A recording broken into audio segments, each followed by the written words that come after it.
Bapak dan Ibu, tatkala kita membaca surat Al-Qadar ini, ada hal-hal yang penting yang kita harus perhatikan. Yang pertama, tatkala kita berhenti ayat per ayat, ya, karena membaca Al-Quran itu kalau kita berhenti harus kita matikan huruf terakhir. Berarti contoh fi lailatul qadar, ro-nya itu huruf terakhir harus dimatikan. Sedangkan sebelum ro itu baris huruf dal juga mati. Ya kan? Bukan qadar. Kalau qadar salah. Tapi qadr. Ada dal sebelum huruf terakhir baris mati. Ro-nya huruf terakhir baris mati. Tidak boleh kita barisi huruf dalnya fi lailatul qadar. Salah. Itu menambah-nambah ayat kita, itu menambah-nambah baris, berdosa. Maka bagaimana cara membacanya Ustaz? Caranya adalah tetap dimatikan huruf sebelum terakhir dan yang terakhir. Tapi dua huruf itu harus dapat haknya. Jadi contoh fi lailatul qadr, dapat dalnya dan dapat ro-nya. Sama dengan kalau kita baca al-fi syahr ayat ketiga, Lailatul Qadri khairun min alfi syahr. Tidak boleh kita barisi H-nya karena dia berbaris mati, dan karena kita berhenti di kalimat itu, maka huruf terakhir wajib kita matikan. Sehingga dua huruf itu berbunyi tetapi barisnya tetap selamat. Khairun min alfi syahr. Syahr hanya dapat syahr. Qadr. Itu Bapak dan Ibu yang berbahagia, inna, arti inna itu sesungguhnya kami. Beda dengan inna tanpa panjang. Kalau inna itu artinya sesungguhnya. Tapi kalau sudah panjang nunnya, inna itu artinya sesungguhnya kami. Siapa yang disebut kami di sini? Ini adalah Allah Subhanahu wa ta'ala. Inna, sesungguhnya kami. Allah Ta'ala itu terkadang dia menyebutkan dirinya dengan Allah. Contoh, la ilaha illallah. Allah disebut al-ismul a'zam, nama yang teragung, Allah. Kadang Allah itu menyebut dirinya dengan dhamir, orang ketiga. Contoh, huwa. Iya kan? Dia. La ilaha illahu, atau huwa. Tiada Tuhan kecuali dia. Kadang Allah itu menyebut dirinya dengan kami. Inna. Ini semuanya adalah cara Allah memperkenalkan kepada hambanya, dan ini merupakan keagungan. Sesungguhnya kami. Bukan berarti Allah itu banyak dia sebut kami. Ya kan? Bukan berarti Allah itu banyak. Allah itu tetap Esa, Ahad. Kenapa Allah sebut kami di sini? Itu tujuannya adalah mu'azzam nafsa. Itu untuk mengagungkan, ya, untuk mengagungkan dirinya, memperkenalkan dirinya kepada hambanya. sesungguhnya kami anzalnahu, kami turunkan Al-Quran. Nah, sesungguhnya kami turunkan Al-Quran. Itu bedanya Bapak Ibu. Kalau bahasa Arab, nazala itu turun, Pak. Nazalal amiru ilal Madinah. Bupati turun ke kota. Iya kan? Berarti bupatinya yang turun ke kota atau ke kampung-kampung. Tapi kalau bahasa Arab sudah pakai alif, anzala, anzalna, itu artinya menurunkan. Bukan Allahnya yang turun, tapi dengan kekuatan Allah, Allah turunkan Al-Quran. Jadi ada di situ kekuatan. Jadi kita sebutkan Bapak Ibu, inna anzalnahu, sesungguhnya kami telah menurunkan, bukan telah turun kami, tapi sesungguhnya kami telah menurunkan hu, arti hu di sini kembali kepada Al-Quran. Sesungguhnya kami telah menurunkan Al-Quran. Allah memberikan pesan dalam ayat ini kepada kita, ketahuilah bahwa Al-Quran yang di depan kita ini diturunkan dengan mulia. Bukan diada-adakan sama Muhammad, bukan dibuat-buat sama Muhammad.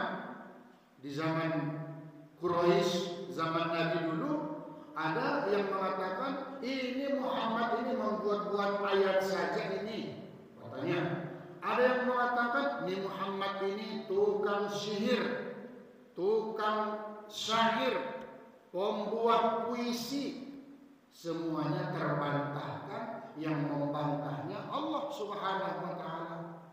Dalam Al-Qur'an ini, dalam ayat ini yang pertama, inna anzalna, kamilah yang menurunkan Al-Quran. Ya, jadi bertambah agung Al-Quran itu di hati kita. Sebab Al-Quran itu bukan undang-undang manusia, bukan buat-buatan manusia, tapi Allah turunkan. Dan turunnya Al-Quran itu berbeda dengan kitab-kitab suci sebelumnya.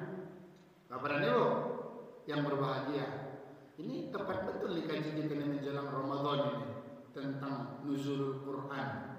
Tepat betul ini ilmu ini buat kita menjelang Ramadan.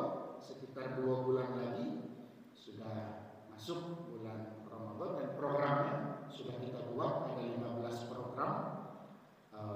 Insya Allah akan kita tempelkan di tempat baliho yang besar di sana, insya Allah. Bapak dan Ibu yang berbahagia, jadi Al-Quran itu turunnya kepada Rasulullah berbeda dengan turunnya kitab suci lain kepada nabi-nabinya.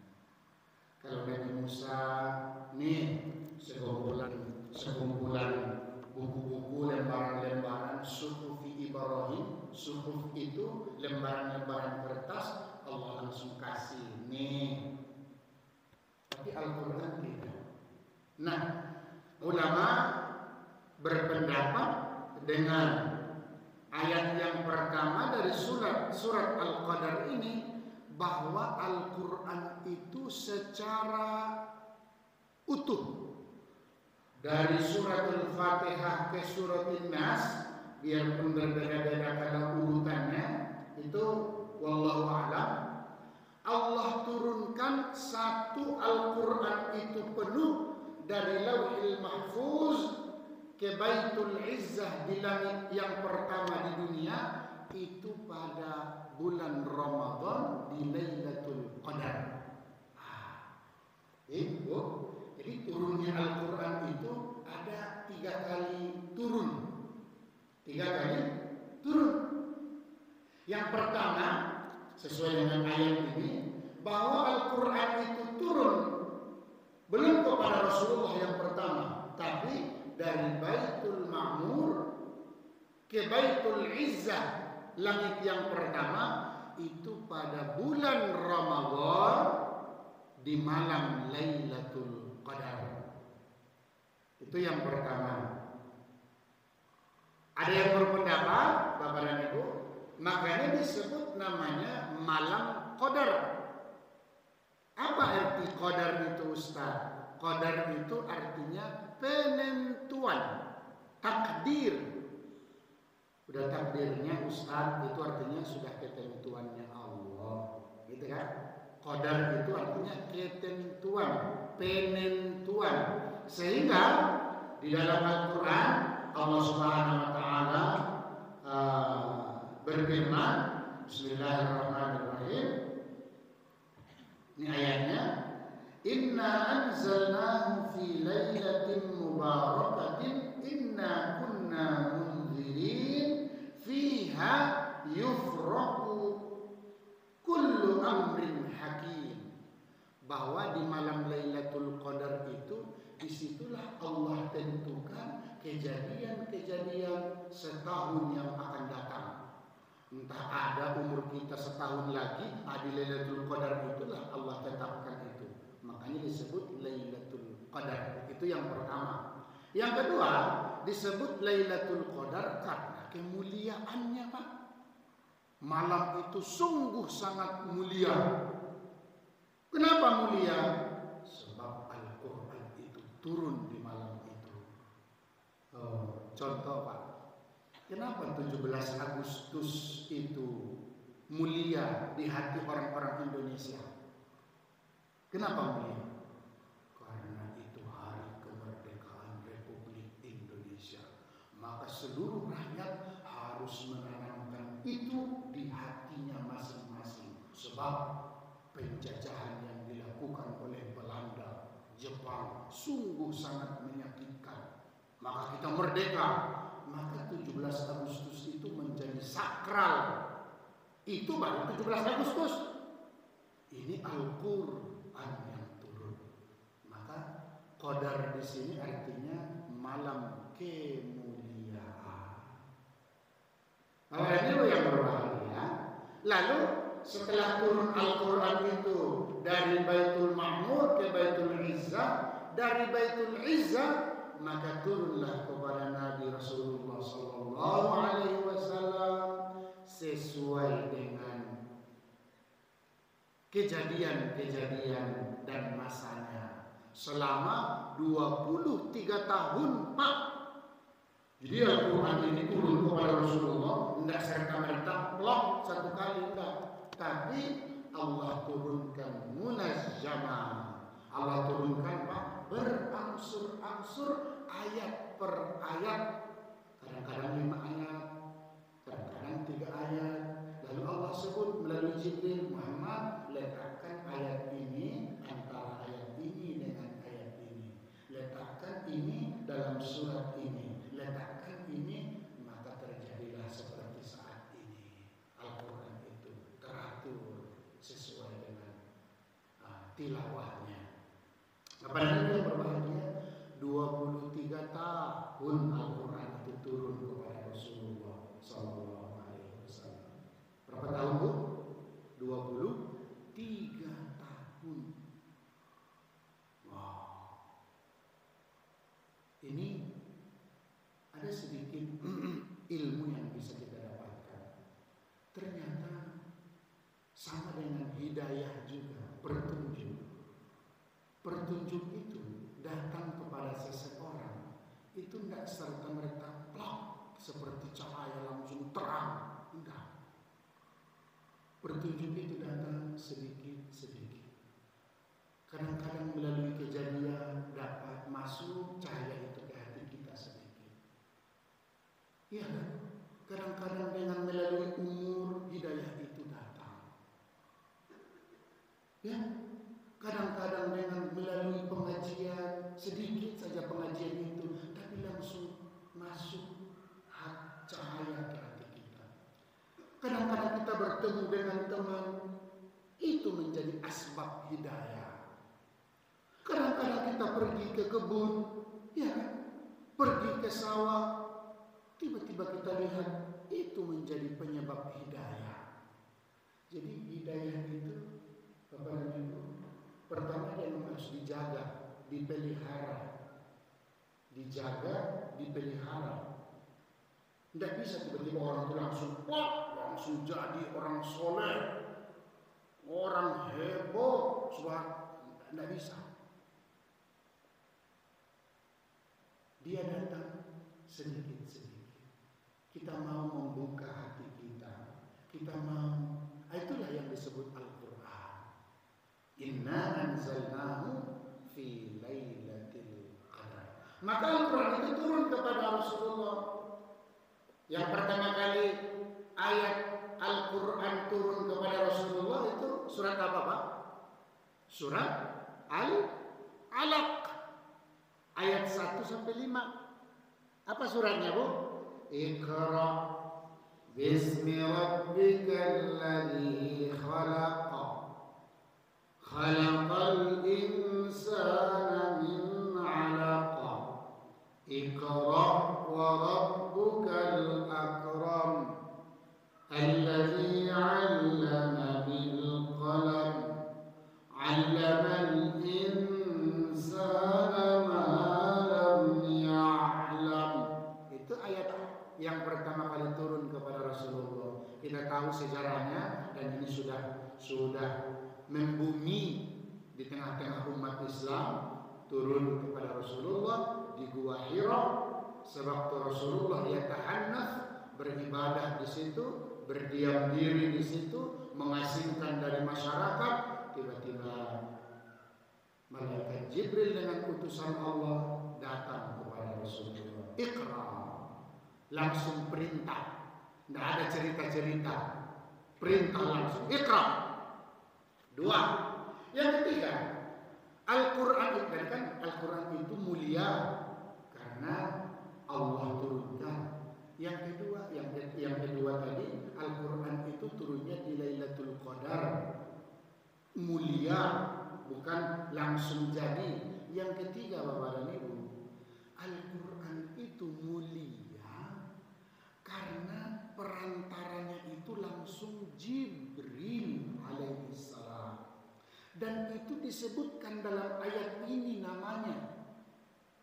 Pak, Bu, mana itu Ustaz? Ustaz, itu warruhu fiha. Ruh yang di sini artinya Jibril alaihissalam. Subhanallah. Nah, jadi kenapa mulia Al-Quran itu diantaranya itu? Coba bayangkan, yang mengantarkannya itu bukan Pak Pos, bukan Facebook, bukan, tapi langsung yang mengantarkannya itu Al-Amin, Ruhul Amin. Itu namanya itu Jibril yang amanah. Diturunkan Allah Subhanahu wa taala, wahai Jibril, sampaikan ayat ini kepada hamba-Ku Muhammad. Dibawalah Jibril alaihissalam. Bagaimana bentuknya Ustaz? Bermacam-macam bentuk. Kadang-kadang Jibril itu menyerupai manusia yang sangat ganteng, bersih, harum, datang ke tengah-tengah para sahabat. Ternyata Jibril alaihissalam. Terkadang kadang-kadang dia datang berbentuk, intinya kadang-kadang berbentuk asli datangnya. Subhanallah. Itu semuanya adalah dilakukan atau terjadi karena kemuliaan Al-Quran. Padahal kalau kita mungkin berpikir, bagi Allah itu mudah saja menurunkan 5 ayat itu kepada Nabi, langsung dia berikan kepada hati Rasulullah, ke otak Rasulullah, langsung dibacakan Rasulullah, bisa saja. Tapi karena Al-Quran itu mulia, ya, seperti yang kita sampaikan di awal-awal dulu, Al-Quran itu mulia, bukan kertas itu mulia karena Al-Quran.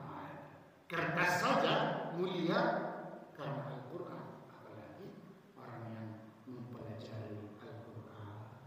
Baik Bapak dan Ibu, baru 1 ayat kita selesaikan. Inna anzalnahu fi lailatul qadar. Tadi kita sebut qadar di sini artinya kemuliaan, malam kemuliaan. Kenapa dia mulia? Karena Al-Quran turun, karena Al-Quran turun melalui Jibril, karena Al-Quran itu diturunkan Allah Subhanahu wa Ta'ala, maka malam itu menjadi malam yang agung dan mulia. Yang kedua, qadar di sini artinya adalah takdir, ketentuan. Malam itu adalah merupakan malam penentuan, sehingga dalam Al-Quran disebut setiap malam Lailatul Qadar sekali setahun Allah akan tentukan kejadian-kejadian setahun yang akan datang. Maka kita dianjurkan untuk beribadah, memperkuat zikir, memperkuat salat, memperkuat ibadah di Lailatul Qadar, di malam Lailatul Qadar. Bukan berarti malam Lailatul Qadar itu kita pokoknya didatangi apa, bukan, tapi lebih kepada memotivasi diri kita untuk terus memanfaatkan detik per detik dengan zikir dan berdoa kepada Allah Subhanahu wa Ta'ala. Itu saja kajian kita satu ayat. Sekali lagi kita sampaikan kepada Bapak dan Ibu, tolong disampaikan kepada tetangga-tetangga kita bahwa hari Minggu subuh besok kita sholat subuh di sini, kita akan mendengarkan kajian subuh dari Ustaz kita Zulkifli Muhammad Ali dari CMA. Beliau adalah alumni dari Libya, sama dengan saya alma mater, ya, satu alma mater. Terima kasih.